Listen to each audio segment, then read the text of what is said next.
اللهم صل على سيدنا ومولانا محمد وعلى آل سيدنا ومولانا محمد وبارك وسلم وصل عليه. رب زدني علما، رب اشرح لي صدري ويسر لي امري واحلل عقدة من لساني يفقه قولي. نو پرون سبق کې د حل په اړه کې موږ خبره شروع کړو چې په ادات الاستفهام کې دویم نمبر چې نه هغه حل دی. حل صرف د طلب تصدیق لپاره راځي او د طلب تصور لپاره نه راځي. بل چې حل دا بدسي چې دا فعل مضارع لره د مستقبل سره خاص کوي. نو چې حل د فعل مضارع لره د مستقبل سره خاص کوي نو د دې نه وروسته جمله حالیه نشرت له په صورت کې چې کله دلالت کوي په دې باندې چې لږ د دې نه فی الحال دا فعل مراد دی، فی الحال دا فعل مراد دی، یعنی حمزه د لپاره د استفهام انکاری راتلی شي او حل چې د لپاره د استفهام انکاری نشي راتلی. نو عام دا خدا خبره کړی دا چې چونکه په حال او استقبال کې تضادي نو د حل په ذریعه سره د فی الحال د یو څه په باره کې تاسو نشي کولای. لکه ته حل تضرب زید وهو اخوک دلته دا وهو اخوک دا قرینه موجوده په دې باندې چې دلته کې د دې استقبال والا معنی نه ده مراده بلکې حال والا معنی ته مراده ده. واښوي په معنی ها نو په دې کې بعض کسانو لکه علامه شیرازی رحمت الله علیه و چې د دې دغه وجه ده د ممتنع والی د امتناع وجه ده چې دا فعل مستقبل دا په حال کې عمل نشي کولای. دا خبره وی غلطه ده. فعل مستقبل په حال کې عمل کولای شي. فعل مستقبل نه هغه چې د فعل مستقبل نه وروسته حال نشي راتلی. د فعل مستقبل نه وروسته حال په قرآن مجید کې هم راغلی دی او په احادیث کې هم راغلی او په عربي کې هم راغلی. لکه سیجیء زید راکبا دا لکه اوس دا سیجیء زید سیجیء دا فعل دی او راکبا دا دی حال دی. او سأضرب زیدا نو اوس دلته وهو بین یدی الامیر سأضرب زیدا دلته سأضرب دا فعل مضارع دا وروسته وهو بین یدی الامیر دا چې دا جمله حالیه راغلی ده. او بیا د نن او دا ولاسه په قرآن مجید کې راغلی سید خلنا جهنم داخلين او تشخص في الابصار مهطعين او یا ساغسل عن الدار ساغسل عن العار بالسيف جالبا نو دلته ساغسل فعل او جالبا د حال. او بیا دا خبره کړی ده چې په جمله حالیه د پر دا خبره ده په دې کې بسین او سوف نه داخلي دا خبره غلطه ده. دا مطلب دا خلکو دا دی د نحاتو چې دا فعل مضارع چې دین وروسته حال راغلی نو بده باندې بسینه او سوف نه داخليږي. دا مطلب دی. بیا دا خبره کړو چې هل یو خدا فعل مضارع لره د استقبال سره خاص کوي نو بده کې چونکه زمانه موجود ده. او دویم دا ده چې لکه دا د تصدیق د پر راځي حل چې نه کړه دا تصدیق د پر راځي نو د دې د فعل سره مشابهت شو. لکه څنګه په فعل چې نه نام د دې لپاره راځي چې لکه دا د فعل ته د مستقلی نسبت شوی دی دا نسبت ثابت ده که ثابت نه ده پوه نسبت ثابت ده او که ثابت نه ده نو دغه شان دي دا حل چې نه دا د تصدیق د پر راځي طلب تصدیق د پر راځي په مسند مستقلی کوم نسبت شوی دا نسبت صحیح دی او که صحیح نه ده. او دغه شان دي دویم نمبر خبره لکه څنګه چې فعل چې نه پرې استقبال والا معنی وي دغه شان دا حل چې نه فعل مضارع لره د مستقبل سره خاص کوي نو پرې کوم دغه زمانه والا معنی پکې موجود دی. نو پرې څو خبرو کې چې لکه څنګه فعل زمانی دی دغه شان دي دا حل زمانی دی لکه چې حل فعل مضارع لره مستقبل سره خاص کوي. او دویمه دا خبره چې دا حل چې کنه دا د طلبي تصدیق لپاره راځي لکه څنګه چې فعل چې لري په ذریعہ سره دغه د مسند له لپاره دا فعل ثابتي یا دا فعل منفي کوي. نو دې په وجونه دلته کې دا فهل انتم شاکرون ویل چې نه دا ډیر زیات عدل دي په شکر په طلب شکر باندې چې تا هغه شکر دا فعل انتم شاکرون ای تاسو شکر کوونکی نو وس دلته کې دا طلب شکر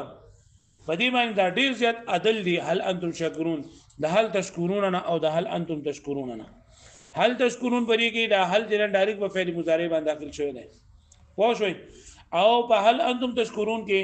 دا هل جن دا تقديري پرې فعل باندې داخل شوی دی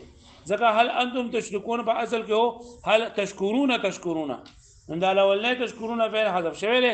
او د دې په ځای باندې ضمیر پاتې شوی دی نو ضمیر مرفوع متصل په ځای باندې ضمیر مرفوع منفصل ولیکل شو فعل انتم تشکرون.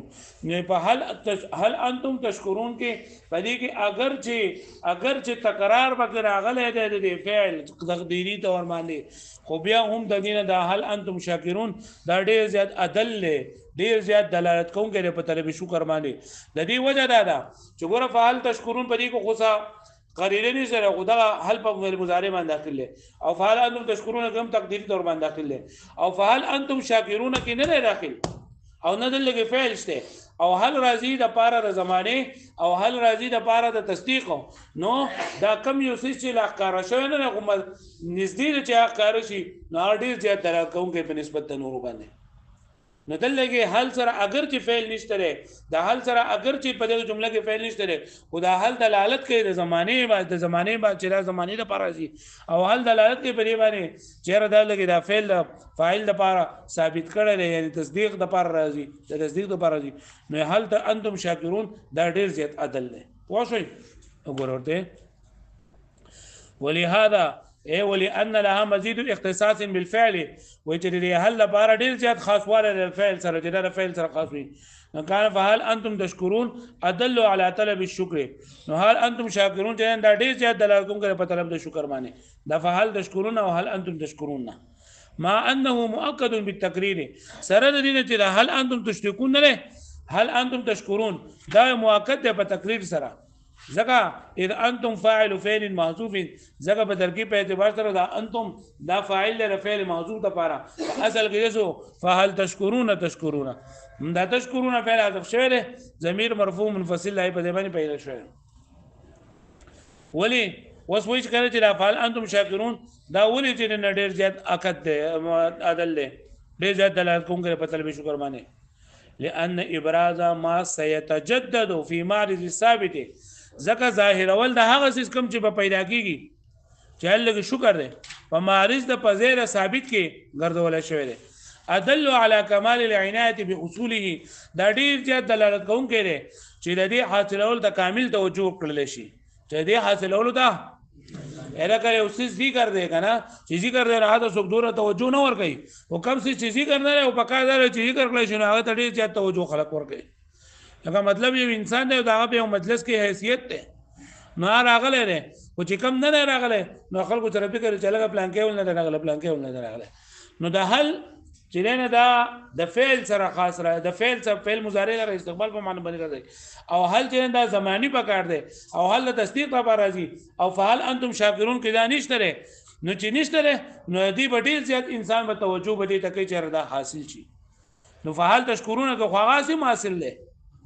حل په فعل مضارع باندې داخل دی او فعل انتم تشکرون پکې پدې کې تقدیری پکې داخل دی تقدیری داخل دی په حل په فعل مضارع باندې تقدیری څه مطلب و چې دا یو تشکرون جندا په کاذب شوی لکه پوهیږئ باندې لأن ابراز ذک ظاهر اول ما له سيتجدد چې هغه پیدا کیږي با فی معرض الثابت په زیر ثابت کړي یعنی په شان د دې لګي دا ثابت ته لیکل شوی دی ادل على كمال العنايه بحصوله دا ډیر دلالت کوونکی دی د دې په حاصلولو باندې چې کمال توجه به د دې په حاصلولو باندې من ابقائه على اصله د وجه د باقی پاتې کول نه په اصل لري باندې لکه اصل خو دغه دی چې دا داخلي په فعل مضارع باندې لکه فعل تشکرون كما في تشكرون وهل انتم تشكرون کې لان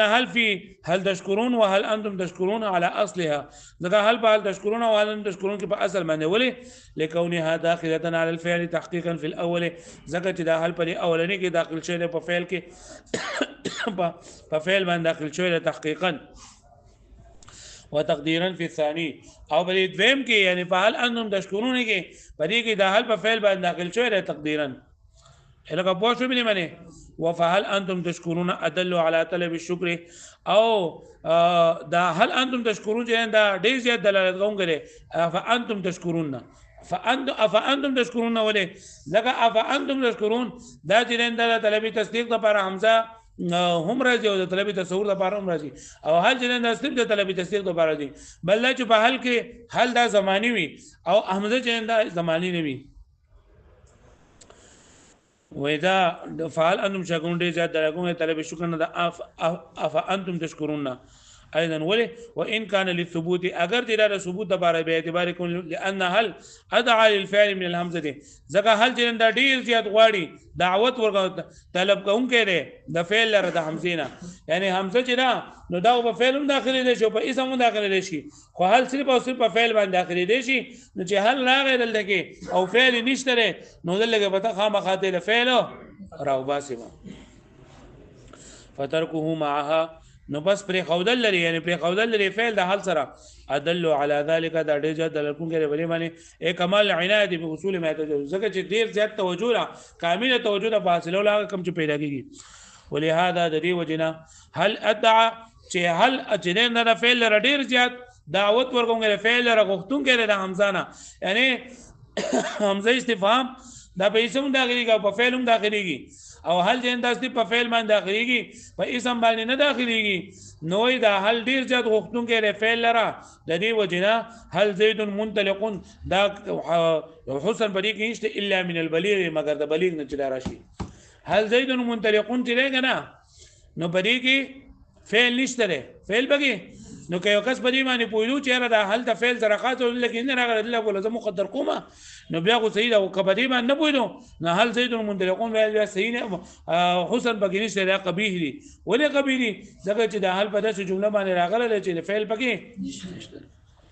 لانه الذي يقصد به الدلال ځکه په دې باندې وجه لري نه چې دا کس کې په دې په دلالت سره په ثبوت باندې و ابراز ما سيوجد او ظاهر ول هغه چې کوم ومندل شي په مارد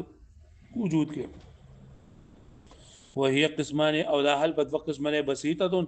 ومركبه بسيطه ومركبه هل بسيطه او هل مركبه هل بسيطه څه ته ویل کېږي هي التي يطلب بها وجود شيء او لا وجوده چې بری کې د اوسز وجود یا د اوسز عدم وجود په دې سره طلب کولای کېږي لګاتا ته لګا هل الحرکه موجوده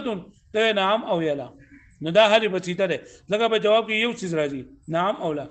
او یا هل مركبه وهي التي يطلب بها وجود شيء لشيء چې په دې کې د حال مرکبه په ذریعہ سره د یو څه لپاره بل څه وجود طلب کوي یا لا وجود لري لکه ته هل الحرکت دائمه آیا حرکت دائمی ده نو ته په جواب کوی چې نعم او حرکت دائمی ده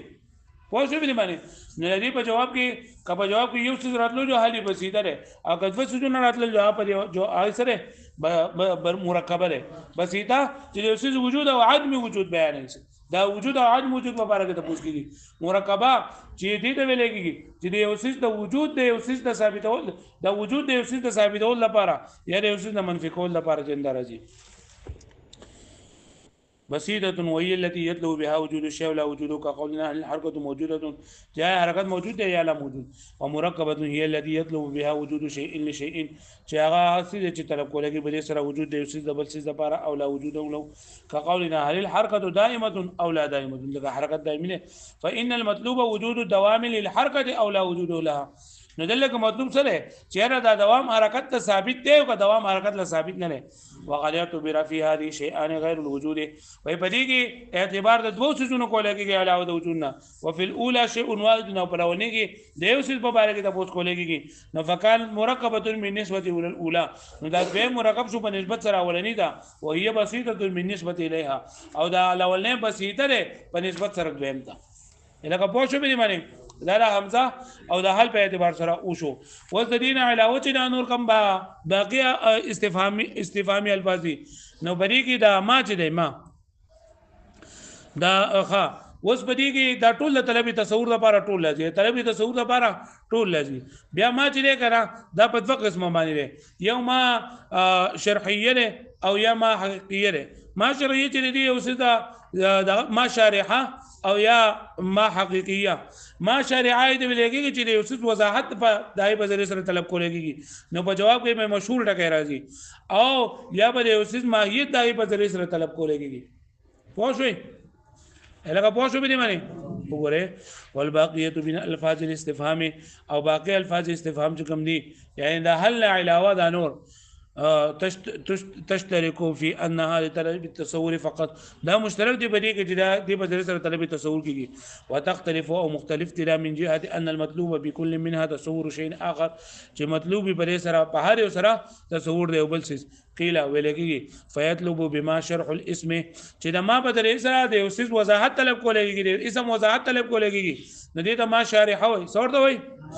لكته ملع عنقاء شره طالبا ان يشرح هذا الاسم ده طلب کوي چې د ان يشرح هذا الاسم چې د دې اسم تشریح کړل شي ويبين مفهومه فيجاوب باراده لفظ اشهر نو له مشهور لفظ په جواب کې براول لګيږي نو ما شارحه په جواب کې به مشهور لفظ راول لګيږي او ماهیه یا دا ما په دې سره د اوسس د حقیقت په اړه کې تاسو کول لګيږي نو په جواب کې به جنس او فصل لږی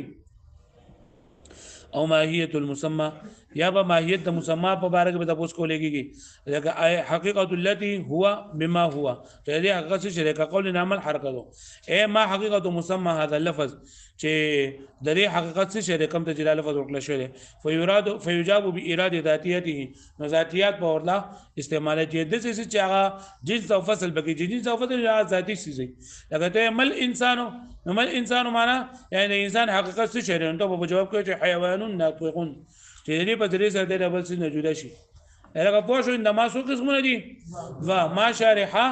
او ما حقیقیه ما شارحه د دې په دې سره د اوسیس د وضاحت مطلوبي او ما حقیقیه چې د دې په دې سره د اوسیس حقیقت مطلوبي حقیقت او ماهیت نو کما شارحه نو په جواب کې ما مشهور لفظ بیان ہے واښوي چې دای په دې سره دا هغه وضاحت شي او چې ما حقیقي نو په جواب کې به ذاتيات ذکر کړي وتقع هل البسيطه في ترتيب بينهما او دا هل چې دا دوه په منځ کې دا ترتیب د پار راځي یعنی د شارحه او دغه په منځ کې د حقیقت په منځ کې د ترتیب د پار دي اي بينما الذي للشرع الاسم يعني دا هغه ما چې د شرع د اسم د پار راځي والتي لطلب الماهيه او هغه ما چې د طلب د ماهیت د پار راځي يعني ان مقتضى الترتيب الطبيعي يعني مقتضى يعني تقاضا د ترتیب دا ده ان يطلب اولا شرع الاسم چې اول د اوسس وضاحت طلب کولېږي چې دا څه شی دی بیا ثم وجود المفهوم في نفسه بیا دا لږ شی مفهوم چې خپل د اعتبار د دې څه مفهوم دی ثم ماهیته وحقیقته او بیا ماهیت او حقیقت دا کیږي لئن ما لا يعرف مفهوم اللفظ ځکه چې کم کس د لفظ مفهوم نه پیژني نو استحاله منه ان يطلب وجود ذلك المفهوم الاجمالي نو محال دي دنه چې طلب کړی شي دا د هغه مفهوم یعنی الاول د اسم پیژني بیا مفهوم او بیا رسو حقیقت پیژني ومن لا يعرف انه موجود او کم کس نه پیژني چې دا موجود دی نو استحاله منه ان يطلب حقيقته وماهيته نو محال دي چې د حقیقت او ماهیت پیژني اطلاع حقیقت للمعدوم ولا ماهیت له ځکه د معدوم نه حقیقت او نه ماهیت لکه پوه شوي نو ترتیب دا دی چې اول ما شریعت سره د اوسې د وضاحت په اړه کې د پوښتنه کړل شي بیا به د دویم نمبر د هغې د مفهوم په اجمالي په باره کې او مفهوم اجمالي په اعتبار سره تپوس کېږي دا د حل بسیطه په ذریعه سره کېږي او بیا دریم نمبر چې نه دا کېږي د ما حقیقیه په ذریعه سره د حقیقت او ماهیت په باره کې تپوس والفرق بين المفهوم من الاسم بالجملة وبين الماهية التي تفهم من الحد بالتفصيل غير قليل او واذكر ما دوه چې د ما شارعي په ذریعه سره د اوسس خو وضاحت کیږي بیا د حل په ذریعه سره د اوسس مفهوم اجمالی په ذهن کې راځي او دا ما حقیقیه په ذریعه سره د اوسس هغه تفصیلی حد تفصیلی تعریف د په ذهن کې راځي د دې وجه نه اول په کتابونو کې چې لګنه په باب کې اول جنن دا لګا ما اسمي ما شارعي سره په ذریعه سره تاسو کړی شي یعنی هغه لفظي معنی ویل شي بیا چې دا ولي وي او دا غینه بعد بیا جنن هغه حقیقت بیانوي نو فرق د مفهوم اجمالی او د مفهوم تفصیلی په منځ کې دا ډېر فرق دی والفرق بين المفهوم من الاسم بالجمله او فرق په منځ د مفهوم د اسم نه اجمالی یعنی د مفهوم اجمالی وبين الماهيه التي تفهم من الحد او په منځ د هغه ماهیت کې کوم چې د حد نه بالتفصیل معلومیږي غیر قلیل پوه شو به معنی دی انده لګ نه لري یعنی د مفهوم اجمالی او د مفهوم تفصیلی په منځ کې ډېر فرق دی فإن كل من خاطب باسم ځکه کله چې یو کس مخاطب کړي شي په اسم سره فهم فهما منها فهم فهما ما نو د سنه سره لګینه دغه کی پوه شي په معنی ووقف على الشيء الذي يدل عليه الاسم او دې او پیجنی هاي کس په هر هغه چې د اسم په باندې دلالت کوي اذا كان عالما باللغه کله چې په لغت باندې سي اې وس ما تا ته وې کنه چې انسان او ته پیژنې چې انسان په عربی کې د شي ته وي نو چې کله دا انسان عمر نو ستا په ځین کې دا ډانچر رااله اوس انسان په حقیقت او ماهیت سي جره نو دی په دې سره وته ما حقیقي مبارک د پوس پاکستان چې دا حیوان ناطق دی خو چې صرف منطق باندې څوک نه پوهیږي نو اصل په انسان ته چې لکه انسان چې شی یا چې انسان خدا شی دی نو ویګه به دې باندې او کوسته منطقه مناطق او ته وایي چې لکه انسان چې شی یا به ته چې حیوان ناطق دی نو دا حیوان ناطق د دې هغه مفهوم تفصیلی دی وانا شوي اذا كان عالما باللغه واما الحد وهرج حد يعني حد تفسيري فلا يقف عليه بس نبوي بريبا الا المرتضى بمصانعه المنطق ما غراك شاپوي په صناعت منطق باندې منطق په کارګری باندې فالموجودات لما كان لها حقائق ومفهومات وسمر موجودات دي لپاره ما حقائق دي او مفهومات دي حقیقت څه ته ویلېږي يعني کم چې د دې هغه ماهیت اصل او مفهومات يعني صوره عاصله في العقل هغه كم صورت راځي په عقل کې فلها حدود حقيقيه واسميه لري لپاره حدود حقيقيه او حدود اسميه حدود حقيقيه په ذریعہ سره با د دې هغه مفهوم اجمالی معلومیږي او د اسمي په ذریعہ سره با واما المعدومات او معدومات دي فليس لها الا المفهومات نوې دایره پر سب مفهومات فلا حدود لها الا بحسب الاسم ندي تعريفات نه کیږي مگر په اعتبار د اسم او د ذات سره لان الحد بحسب الذات لا يكون الا با لکه حد په اعتبار د ذات سره نوې ده الا بعد مگر رسو ان يعرف ان الذات موجوده مگر رسو د نه کی ذات موجود ده اے وې کوم څه چې معدوم ده کنه نو دا غي صرف د ذات په اعتبار سره پیژنګلو کیږي خو د حقیقت په اعتبار سره نه کیږي دا حقیقت خدا غي څه کوم موجود وي حتى ان ما يوضع في اول التعليم من حدود الاشياء د دې وجنه په حدود په اول د بابونو کې حدود د اشیاء التي برهن عليها هغه چې بیا دلیل وړل کېږي پای باندې په اسناد تعلیم کې یعنی د بابونو په منځ کې انما هي حدود اسميه دا دغه حدود اسمي دي يعني تعريف اسمي ده ثم اذا برهن عليها بیا چې کله دلیل وړل شي باندې واثبت وجودها او ثابت شي په دلیل سره وجود داږي نو صارت تلك الحدود بعينها حدودا حقيقيه نشيدها حدنا د خپل ذات په اعتبار سره حدود حقيقيه جميع ذلك مذكور في الشفاء اله پوښوي دا ټول خبره په شفاء نو کتاب کې د منطق یو کتاب دی د ابن سینا نو پای کې دا خبره ذکر کړل شوی نو الاول دی یو نما په ذریعہ سره ما شریعي په ذریعہ سره د یو څه وضاحت طلب کولېږي او د حقیقت په ذریعہ سره د یو څه ماهیت او حقیقت طلب کولېږي او هل بسيطه د ما شریعه او د ما حقیقت په منځ کې راځي بیا وایي چې د مفهوم اجمالی او د مفهوم تفصیلی په منځ کې ډېر فرق دی اول یو څه شکل ته نو موري حساب ځین کې راغی مفهوم اجمالی راځي چې دا داسې دی نو په دې باندې هر څړې بوې کم چې په لغت باندې پوي او بیا دا غي چیرې د ریاغه مفهوم تفصیلی نو په دې باندې هغه بوې کم چې په منطق باندې پوي لکه پوه شو به باندې دیو جن دا بابونو په شروع کې الاول دی حد اسمي معنیږي او بیا ورستو حد حقيقي معنی